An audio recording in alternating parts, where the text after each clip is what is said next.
জল্পনা চলছিলই, কলকাতা পুরসভায় আর কাজ করার পরিবেশ নেই। অভিযোগ তুলে বুধবারই তৃণমূল সুপ্রিমো মমতা বন্দ্যোপাধ্যায়ের কাছে মেয়রের পদ থেকে ইস্তফা দেওয়ার অনুমতি চেয়েছিলেন ফিরহাদ হাকিম। অনুমতিও দিয়েছিলেন দলের নেত্রী। শুক্রবার কলকাতা পুরসভার মেয়রের পদ থেকে ইস্তফা দিলেন ফিরহাদ হাকিম। কলকাতা পুরসভার চেয়ারম্যান মালা রায়ের কাছে ইস্তফাপত্র জমা দেন তিনি। জানান, নিধিরাম সর্দার হিসেবে কাজ করতে পারছেন না। কিন্তু যে চেয়ারটায়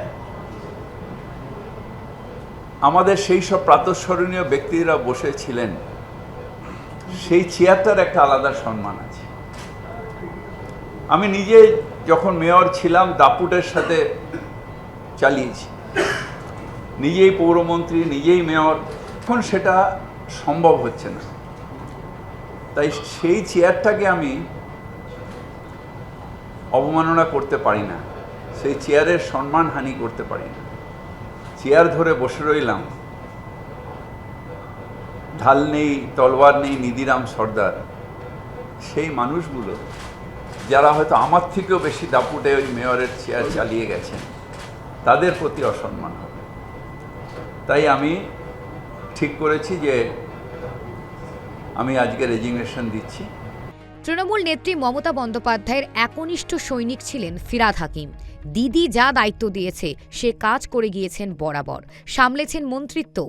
গত 2018 সাল থেকে 38তম মেয়র হিসেবে কলকাতার পুরসভায় দায়িত্ব পালন করেন। প্রায় 8 বছর পর মেয়র পদ থেকে ফিরহাদ হাকিমের ইস্তফা, যা দেখার পর কেঁদে ফেললেন তৃণমূল কাউন্সিলর।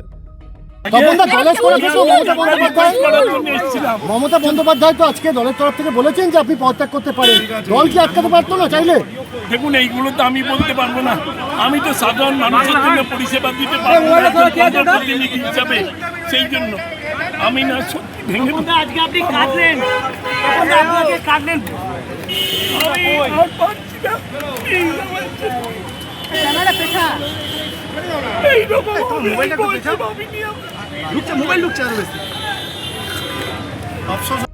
সম্প্রতি মুখ্যমন্ত্রী শুভেন্দু অধিকারীর সঙ্গে নবান্নে প্রশাসনিক বৈঠকে যোগ দিতে দেখা গিয়েছিল ফিরহাদ হাকিমকে। সূত্রের খবর, তারপর থেকেই মমতা বন্দ্যোপাধ্যায়ের সঙ্গে দূরত্ব তৈরি হয়েছিল তার। ক্ষমতা হারানোর পর তৃণমূল নেত্রীর প্রথম কর্মসূচিতেও পাশে দেখা যায়নি ফিরহাদ হাকিমকে। তবে কি এবার তৃণমূলের হাতছাড়া হতে চলেছে ছোট লালবাড়িও? উঠছে প্রশ্ন। ক্যামেরায় সূর্যশঙ্কর অধিকারীর সঙ্গে অভ্রদীপ দাসের রিপোর্ট, KTV বাংলা।